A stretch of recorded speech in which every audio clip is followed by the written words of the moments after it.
Elon Musk and Steve Wozniak, amongst other array of public figures, have signed in their names to ask for a pause on AI development. So 6-month pause. ChatGPT is in version 4, and this version is more advanced. Just released at the moment. Can do essays. Basically, it's just heaps more. It's building, right? So the pace. I mean, we're in 4. I didn't even know we were in 1 to be like it's so quick, right? So in the petition, the letter it says, powerful AI systems should not be developed until we are confident that their effects will be positive and the risks will be manageable. Your reaction? I mean, can you really stop it right now? Like, I don't understand. AI is on a path where it's just growing. Yeah. ChatGPT 4. I just got an email today about Microsoft Bing AI that I'm eligible to. How did you get an email? I don't know. I literally just got an email this morning, and I was like, "Oh wow! I thought it was in developer mode. All right." Yeah. Does that mean I'm chosen to try it, or is it what did public the email? now? What did the email say? It was on a notification. It says you've been selected. Now you can. It might be a scam. It might be spam. Who knows? I can't But keep track it looked of the legit. scam. It was from Microsoft.com, and they must be, I guess, opening it to more users. So that's kind of surprising now that a lot of those people they're pretty big names. Elon, Steve Wozniak. To sign a pause on it. But what's like the main sort of reason for the pause? So that's the thing. Look, I haven't read the letter, but it's for public consumption. You can kind of Google it. But I mean, there's so many questions that I have to ask here. One is, who made Elon Musk the custodian of the bloody internet? He's everywhere, right? Yeah, it's Twitter. So. I mean, Jesus Christ, this guy is everywhere. So, I mean, Elon Musk, Steve Wozniak, there are a lot of high-profile individuals there. Yeah. But I think so the pundits and the media commentaries have said there are different angles you can look at this. One is, I mean, let's talk motivation, right? In the letter, it says, systems should be developed until we are confident that the effects will be positive and risks will be manageable. And people are saying on the internet, how do you quantify these things? And again, like I jokingly said it, who made Elon and Steve the custodians? But we talked about this there, that like there's a technological benefit for sure, but there needs to be someone, I think, I mean, from the optics perspective, looking into it, it makes sense, right? Like what we can create tech, but should we think about the implications? And jobs are one of it, right? Yeah, we talked about before in the previous episode that jobs, like we were scared that jobs were going to go away. A lot of the jobs, like we're seeing already AI being implemented into stuff like Canva and Photoshop now. Yeah. Which the Photoshop one's interesting because that isn't really taking away the graphic designer job. It's more. You reckon though? Because it was more helping it. The one that's, I don't know if you looked it up. Yeah. It's going to be a plugin for Photoshop where you can basically use AI to produce whatever, help you produce stuff. Yeah. And that's helping, that's where I think that's where I've talked about this jobs matter with AI with a lot of people, and I think one person told me that it's actually more likely to help people in jobs already than to take that job away from them. Because the higher ups of the organization, at least not yet, the higher ups of the organization won't understand AI enough to the point where it will take away someone's job at the moment, right? They won't put 2 and 2 together to do that. Unless AI tells them to. But that's the thing, right? Like, if a company comes along and says, well, we'll put the 2 and 2 together for you for AI, you won't need to hire a customer service team. You can just have this AI who will do all your calls, who will write all your chatbot messages. Yeah. That's probably when, I guess, people working in customer service should be scared. Right, but I haven't seen anything at the moment that's really done that. I don't know if you've seen like the list. There's an updated list in terms of some of the jobs that AI, and look, people talk about customer service and all that, and this new version of ChatGPT smooths that out apparently. But like, we're talking graphic designers, we're talking software developers. These are guys. These are really exactly. I've seen some AI video editing programs which are a bit scary, and that's the field I'm in as well. So I do a lot of video editing. If you knew that, hypothetically, just say that you're a company or an individual in the company that knew that AI could disturb the balance of your potential job prospects or your job period, wouldn't you be scared? So it's interesting. I mean, Elon doesn't strike me as being in that industry, but I mean, if I were Elon and I could, streamline my, I mean, he's gone to Twitter and fired everyone. Yeah. Yeah. I mean, he doesn't like, it's almost legendary, the amount of firings he's kind of done at this stage. If anything, in that angle, you'd think he'd be for it, but it seems like he's against it. So there are a couple of other... A little bit contradictory. Yeah, well, hold up. And that's why people are saying there's a couple of different ways to look at it. One is it's a genuine... I do think that a guy like Elon, we've talked about this before. Like there is a point where money is not a thing, right? Like you get that where he is looking for legacy and like to be. You know what this reminds me of? This is like it's like an Illuminati table where they decide who are going to be the major voices of this conversation of AI, and Elon is at it's that intersection of 6 episodes since we got the Illuminati in here. well, Illuminati, you can think of it as like, your Avengers, like assemble, like he's creating like a round table of public figures, and the report states Elon and Steve Wozniak, the two, maybe the two most biggest, viable, but there are other individuals in that report, which I can't name because I didn't read it in its entirety, that apparently like have big standing within the industry. But it's really sort of interesting because, four figures to say that, hey, we need to take a chill pill. You're right. Like what is stopping? How do you administer that? And have they seen things that this is people thing, are worried about? This is right? another thing we discussed before. Like, the AI we're getting, I don't think is even probably 5% of what it actually is. I think that too. They've probably seen something that is more scary than what we've been shown, at least. And maybe that's why they're asking for that pause.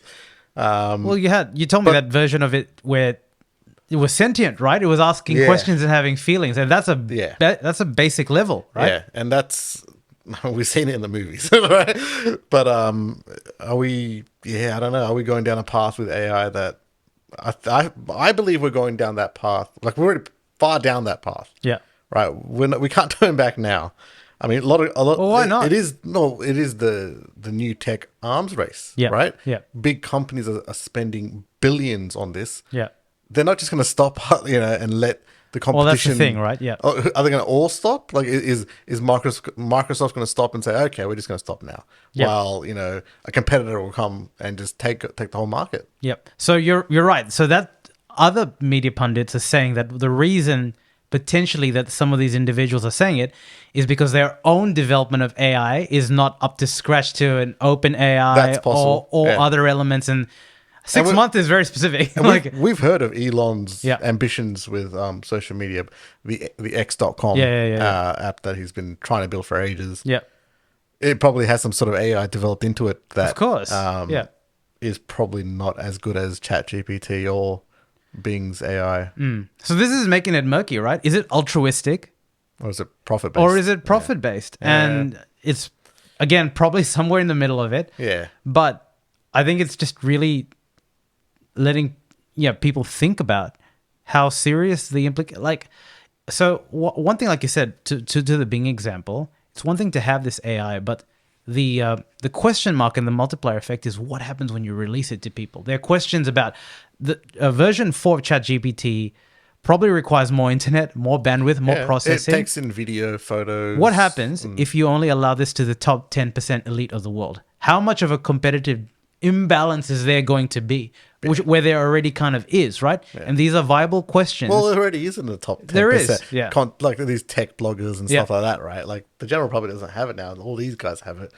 And they're saying there's a lot of people already making money off ChatGPT. Yeah, of course. Right? I've seen so many people online on TikTok and saying, this is how I make money off $5,000 a month of ChatGPT. How? You use that to do something else that helps you do something else. Yeah. And the power of it, I think, can be scary. But I mean, at the end of the day, I'm still a believer that it will, at the end of the day, help people. Yeah.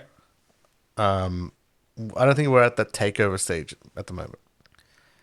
But that takeover stage could come quick. Yeah. Right, that's the thing. Again, like, can we imagine the sort of AI that the military is using? Yeah. Or like, let's just take it a couple of rungs up. But yeah, you're right. Look, I noted this before. It's a tool, right? So in the hands of different people, tools do different things. And I heard a tech blog, not a tech blogger, but yeah, someone in YouTube. I think she was a venture capitalist or something. That basically provided funding for AI startups. Yeah. And that's, if you're in Silicon Valley, you just want to tack AI to it to increase your multiplier, right? So people saying, how are you going to stop these guys when their whole businesses are funded by that? But an example of a use case that would help the world of AI is basically decreasing the cost of really influential or vital medicine. Because right now the R&D process for medicine is very capital intensive. And if you could have AI churning that and reducing the unit cost, that could be something worthwhile, right? You look at the tech industry at the moment and the whole market, it's down and the cost of living's, risen to crazy amounts, right? Could AI help solve something like that? Yeah. Right? Like could AI, the boom of AI, dawn something else? Because, we could look at it as something scary, but we could also look at it as a great opportunity to do something even more great than what we've done before in tech. But who's the master? To me, it always comes up on that, right? If you can control things, it's fine. But like if well, this is another discussion I was having with my mate the other day, that he doesn't believe that we've seen the version of AI that's the mass market version. All this Bing ChatGPT stuff is using older technology and embedding it into that, instead of coming up with something wholly new that would be the thing that goes mass market. It's just applying something new to an older technology, like a chatbot, But I mean, when there's something wholly new created from AI, that I think is going to be the thing that's going to probably go mass market and get that appeal. Because I mean, all the ideas I thought of would be something that's adopted, right? Because I was like 100% on this idea that, we'll see AI voice assistants become more and more complex to the point where it feels like you're talking to like a real person. Which is like that movie, Her, by Joaquin Phoenix. But again, that's adopting AI to an old technology, right? Like a Siri, like a Bixby and all that sort of stuff. Like it's adopting it to voice assistants. But I mean, it could be something completely different that is just, we can't even comprehend at the moment, right? 6 month pause. I don't know, like just something about the specificity of the time What's frame. 6 months gonna do? I'm just thinking, in your mind, this is like just how I think. Who do you think benefits the most out of cracking AI really well? Like what company? I would actually believe Google. Yeah, well, search, right? Yeah, Google's the most, because of their search and of the fact that they've got 95% of the market for search, and they've been around not as long as Microsoft, but I guess they're known. That's what they're known for. It would actually fit in well with their product offering. But it is kind of weird how they mucked it up, right? Yeah. And that stays with you, right? That PR muck-ups type of stuff. I mean, they could just bring out something that completely wows us with it, but at the moment, the narrative is that they've fumbled it so far. And I mean, they haven't really shown anything since, right? Microsoft's been a bit more open about it, and that saying that we're integrating it into all of our Office 365 applications. They've shown use cases for it. Google's kind of been kind of quiet since they revealed it. So I would say Google. I think their ambitions are probably higher than Microsoft's, though. Maybe that's why they've been quiet. They also, I think they want to use it in maps, right? Because that I believe will be something very important, because what I believe maps is going to turn into, and I've been seeing it with Apple Maps, is they're making like a complete copy of the world, of Earth, right? Yeah. And AI could help map a lot of the things and a lot of the low resolution things and bring them up of the whole world, and Yeah. that will help create their metaverse stuff as well. So it will help there as well. But who knows what Google's going to do with it? But you said the military could be doing something even more crazy. I mean, all you have to do, remember we said all you have to do is just get the software Yeah. and pair it up with those, the hardware. the hardware that we've seen. Yeah. And we've got a robot army. Yeah. To me, at a mass market level, it's the hardware providers. It's always been the case. Yeah. So an Apple or a Tesla, which again goes to Elon Musk and Steve. Steve Wozniak is a co-founder, right? Like he doesn't. He's not. He's not Tim Cook, co-founder of right? Apple, but not really. So if it was involved. Tim Cook and then Elon, I'd say hold up. Yeah. These are the two biggest. Apple has the best branding, period, right? Yeah. In the entire world, right? Apple released an AI and put into the iPhones, which are single-handedly the most popular devices in the entire planet. It's game over. It doesn't even have to be good. It just has to be Apple. Yeah. Like it has to be Apple. Thing. And like we haven't heard much from Apple in terms of what their ambitions are for it. Because the way that they release their products is they will wait until the whole industry has had their first to market sort of stuff. Yep. Then they see how they will implement it into their own systems. Yep. They're very happy to wait and just see how it goes. Then they make their own version of it, which wows consumers usually. Yep. And I think their version of it is just an upgraded Siri, most probably. Yeah, for sure. And they're probably waiting on that. So, I mean, some people have actually tried to combine Siri and ChatGPT. I've seen that as well. Yep. Which was pretty incredible. There's like some way you have to do to install it, but we'll just see where it goes. I think it's going to be intense. Can you imagine? And Elon wants to just take over the world anyway. So, can you imagine if we had like basically an assistant in your Tesla that comes into your house that's integrated to your battery? Like, I think. Have you seen the movie Her? No. Watch that movie. I'm familiar with the premise of it, but because that movie, it does show a lot of that. It shows how it first just lives on his phone, and then it's in his ear, and then it follows him everywhere, like it's on his computer. Yep. Like it just integrates, and it's just like phones in the future, or what they show in that movie in the future are like sort of blank slates. Yeah. And you can install that AI, which is like an OS into it. Yeah, right. So it's just kind of interesting, like how it probably could end up being in the future where the hardware is just a blank slate, and then all the software are the products. Yep. Scary stuff.